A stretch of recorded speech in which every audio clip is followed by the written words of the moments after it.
Yeah, so we'll be starting with the session one of this surgical snapshot series. And each week we'll be dividing the topic into three parts. So I think in two parts we'll be covering the majority of the topic, and in the third one we'll be covering the table charts images, and we'll be providing the notes of the same from which we will be teaching you. And I have tried to make the lecture notes so in such a way that you can easily utilize it for the rapid revision as well. And whatever I'm saying, you can listen to that. No need to write anything down because this notes will be provided in the app and with the recorded session. So just listen to this. If you have any doubts, please mention in the chat box at any time so that I can clear it then and there itself. So today I'll be Today, I'll be trying to cover the esophagus and the bariatric surgery in 1.5 hours. I'll not take more than that. If at all I need to take extra class in the week, I'll take that. But don't worry, I'll be trying to cover everything in detail in a proper way so that it is just not a very quick summary. It will be a rapid revision type, but a detailed conceptual lectures. So first and foremost, we'll be starting with the topic of esophagus. So the framework and what NEET has asked, I've highlighted in this. So let's start with the first topic, that is anatomy. So what is important to understand, and I'll be emphasizing on the MCQ points from which they can ask and what you need to, be wary about that what they ask. So first and foremost is the proximal extent of the esophagus, which is C6 or at the level of the cricoid. Then we have the Then we have the distal extent, which is T11 or at the cardia, and we need to understand that it is 25 to 30 centimeter in total length. Now, it is divided into cervical, thoracic, and abdominal esophagus. We all know that, but what is important to understand is the length that is divided into cervical 5 centimeter. Then we have the thoracic, that is 20 centimeter, and the abdominal, which is approximately 2 centimeters. And your extent is from C6 to T1 or T2. That is important. Now, there was a question in the NEET Assist 2025 about the level at which it is demarcated into thoracic, the middle and lower thoracic, or the upper and the middle thoracic. So we need to understand one, the anatomical landmarks about the cervical or the vertebral levels, and also the various anatomical landmarks which divide the esophagus into cervical, thoracic, and abdominal. So cervical is from C6 to T1 or T2. Thoracic is from T1, T2 to T10, and the abdominal at the level of the esophagus, hiatus in the diaphragm, it is at the level of T10 to T11. Now, what is important to understand is that the course of the esophagus, it starts from midline, deviates to the left in the lower part of the neck. And that's why when we do the cervical, for example, in esophagectomies or in colonic or gastric pull-ups or corrosive esophageal structure, we go for left neck incision for exposing the cervical esophagus. So that is a surgical relevance which we need to understand for esophagus. Then it diverts towards the right in the thoracic level. And then again, it comes into so the esophagus goes like this, and finally comes like this. So when we are going for an esophagectomy, basically when we are doing the thoracic, that is, if we are going for a thoracic, abdominal and neck, that is, we're going for McEwan's, or we are going for Ibel Lewis when we are doing the thoracic anastomosis, we obviously go into the right thoracic cavity. We also encounter the esophagus because the esophagus is towards the right in the thorax.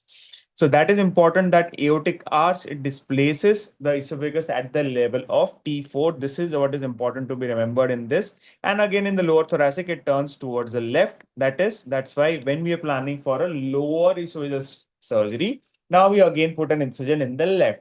So if you want to go for the mid or the main thoracic, we go in the right. Otherwise, in the neck and in the lower thoracic or lower part of the esophagus, we go in the left. Now we come to the anatomical relation with the help of a segment. So if we see the cervical and the upper thoracic, they are both related to the trachea.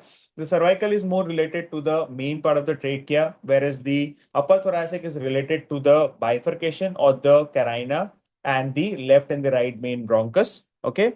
And if we see the posterior subrelation, both are related to the vertebral column. And if we see the lateral relations, the cervical part is related. Now, I wanted to have a separate discussion for all the images. So I'm not put any images in this part of the lecture. So if at all you're getting confused or you're not getting clarity, don't worry. When we discuss the images, you will have the reinforcement of this particular thing. So just listen to it, because in the exam, you may not have an image. They will just ask the relation, or they will ask a question based on the theoretical point. So I have kept both separate. Okay. So now lateral relation in the cervical part will be with the with the carotid vessels. In the upper part of the thoracic, you are having the arch and the aortic aorta. In the mid thoracic, you are having anterior, as I said, left main bronchus. Posteriorly, you are having the thoracic aorta, and laterally, you are having the pleura on the both the sides. So it is like this. The esophagus goes like this, and the arch will come like this, and both will enter into the diaphragm. So this is how the esophagus is. And in the lower part of the esophagus, anterior, it is related to the pericardium. Posteriorly, as you see, you are having the descending aorta, and laterally, you are having the diaphragmatic cura. So whenever you're reading these notes, read this NEET SS highlight MCQ targets, which summarizes what I've already mentioned in the upper part of the topic description. So this is about the anatomy. Now coming to the constrictions, though this is very important MCQ point. So physiological constrictions, that is, there are three narrowing in the esophagus. One is at the level of the upper esophagus, then it is at the level of the aortic arch, that is the middle, and the lower is at the level of the diaphragmatic hiatus or the lower esophageal sphincter. So the upper esophagus, that is at the level of C6 or at the level of cricopharyngeus, which forms the upper esophageal sphincter. And it is basically a true sphincter, whereas the lower esophageal sphincter, it is not a true sphincter. It is basically because of the diaphragmatic crura. Remember this two important demarcation between upper esophagus sphincter and the lower esophageal sphincter. And if you see the diameter, you are having 14 mm narrowest at the level of the upper esophageal sphincter, and as you go down, it is approximately around 15 to 18 mm, both middle and the lower constrictions. Now, what is the clinical relevance of all three constrictions? One, it is the foreign body site is most commonly localized at the level of upper esophageal sphincter, and also it is the site wherein commonly iatrogenic perforations occur because of the narrowing. Okay. Now, in the middle part, post radiotherapy strictures are more common at the level of the middle constriction, and at the lower or the lower esophageal sphincter, it is commonly related to the GRD, achalasia, carcinoma, or strictures post reflex. So this is important about the constrictions. Now coming to the definition of the lower esophageal sphincter or the GE junction. So there are four main definitions of GE junction. One is the anatomical, that is when the tubular it expands into the stomach. Next, you have the histological, that is when the squamous epithelium of the esophagus transitions into the stomach or the columnar epithelium. Then you have the physiological OGJ, that is at the level of the highest pressure, that is wherein there is transition, or the differentiating feature is that in the gastric or the stomach mucosa will have rugal folds, where the esophagus will not have. And in the Japanese definition, the important part is the end of the palisading vessels of the squamous epithelium. It transitions into the rugal folds, that is the endoscopic GE junction. Now, clinical use of each, this is very important. So histological, it is basically when you see the histological G junction, that is demarcated as a Z line. So when you have a Barrett's, there will be a proximal shift, that is the Z line will move up towards into the esophagus, that is a Barrett's. And physiological, it is basically the identification in manometry, and it is not always related to the anatomical G junction. So the anatomical G junction and the physiological or the manometry G junction may be separate because it is at the level of highest pressure. And endoscopic G junction is basically most practical in terms of clinical use to demarcate into C-word 1, 2, and 3. Now coming to the endoscopic landmarks for the esophagus when we do a upper GI. So, and we measure, for example, stricture, or if the question is asked about a patient coming with dysphagia with endoscopy showing a mass at the level of 15, 20, 25 centimeters from the incisors. So what will it demarcate? So if you see at 15 centimeters, you are having the highest point which I told earlier, Then you have 25 centimeter, you are having the aortic arch of the carina, which is a second constriction, and you will see a external compression or a pulsation will be visible. And then you have the OGJ junction at the 40 centimeter, which can be variable from 38 to 42 centimeter. Now, if we come to the upper esophageal sphincter, you are having two parts, that is thyropharyngeus and the cricopharyngeus. So thyropharyngeus and the cricopharyngeus both are from the inferior pharyngeal constrictor, and the direction of the fibers demarcate and give you an idea that is whether it is a thyropharyngeus or a cricopharyngeus. And the fiber direction, as I told, now what is the function? So the thyropharyngeus is oblique, so it is basically going to push the foot downwards, and the cricopharyngeus is transverse. So it is going to basically relax to allow the bolus entry into the esophagus, because that two main form the upper esophageal sphincter.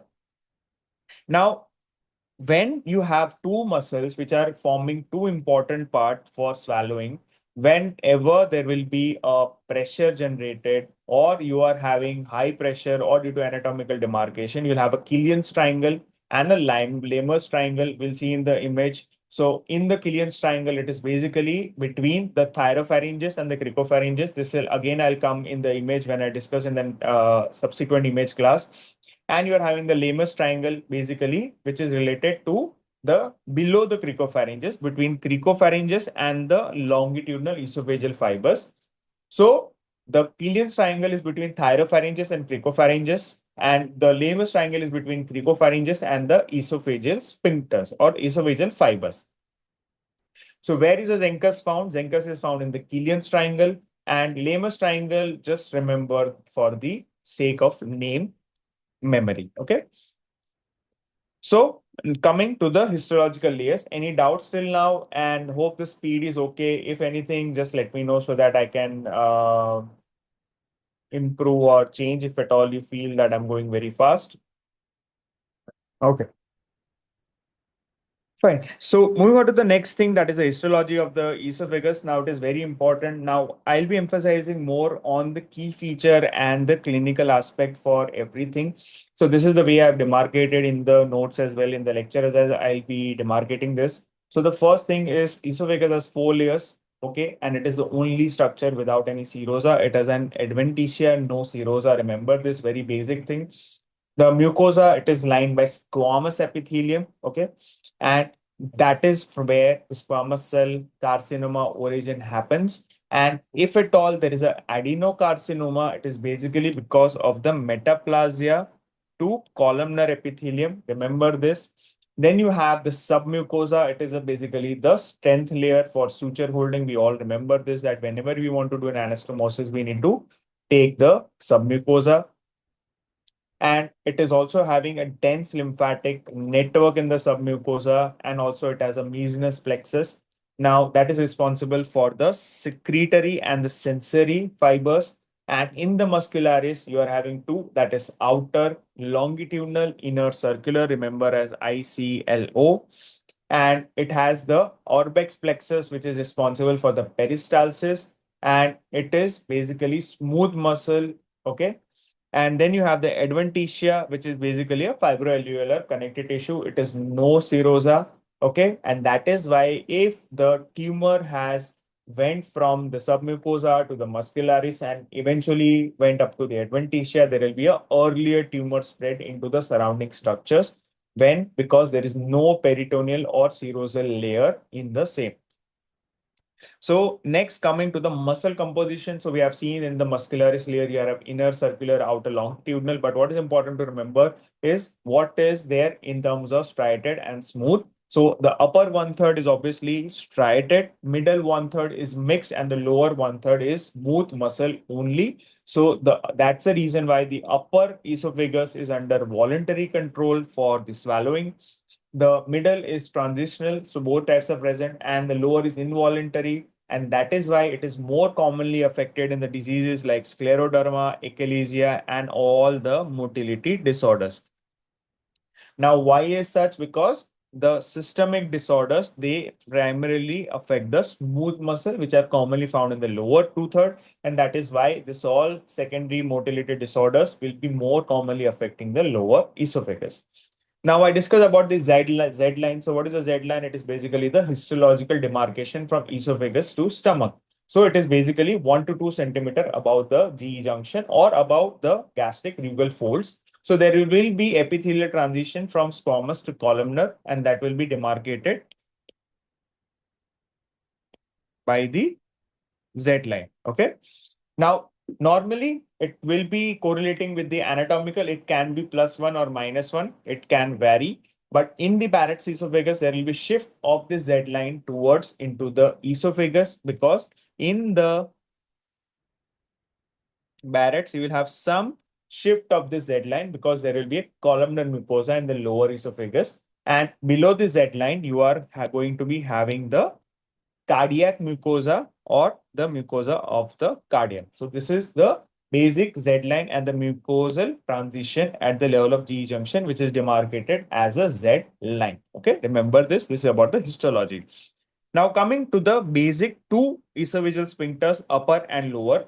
So what is important to understand? Upper is true anatomical, lower is basically a high pressure zone. It is not actually a sphincter muscle. Then you are having the muscle type in the upper esophagus or at the level of cricopharyngeus, that is basically striated because that is in voluntary control. Location at the level of C6, I told you earlier. And what is important to understand is the resting pressure at the level of upper esophageal sphincter, that is 60 millimeters of mercury. And post swallow, it even reaches up to 90 to prevent the retrograde reflux. And as it is voluntary, it is under the control of the vagus nerve. And if the pressure is very high between the cricopharyngeus and the upper esophageal sphincter, or between thyropharyngeus and the cricopharyngeus, you will be having the Zenker's diverticulum. And if the pressure is not that much high, the reflux will occur, leading to aspiration or dysphagia if the pressure is very high. Lower esophageal sphincter, it is, as I said, not a true anatomical sphincter. It is basically a circular muscle tone with diaphragmatic crura with intra-abdominal pressure. So basically, the lower esophageal sphincter is formed by four parts. That is the pressure at the level of the diaphragmatic crura, the intra-abdominal pressure, and the circular muscle tone. And the length, as I said, it is very short. That is 2.5 centimeter. And for proper competency, it should be around more than equal to 1 centimeter. Resting pressure is lower than upper esophageal sphincter, that is around 6 to 26. Relaxation, it is basically, it develops, the relaxation happens up to 1 to 2 seconds after the upper esophageal sphincter or swallow happens, and it stays relaxed for 4 to 6 seconds after the peristaltic wave starts. And it returns to tone after the peristaltic wave has passed. So when you have on high resolution manometry, which we'll be discussing later, you will have in hiatal hernia, you will have two components. One is the esophageal LES and the diaphragmatic crura. And if there is too low pressure, you will have a reflux esophagitis. And the diagnostic feature of achalasia, there will be no relaxation, and that will be like a functional obstruction, which is seen in achalasia. So if you want to compare both the upper esophageal sphincter and the lower esophageal sphincter, upper esophageal sphincter is a true, that is functional high pressure zone. The pressure difference is there, 60 and 6 to 26.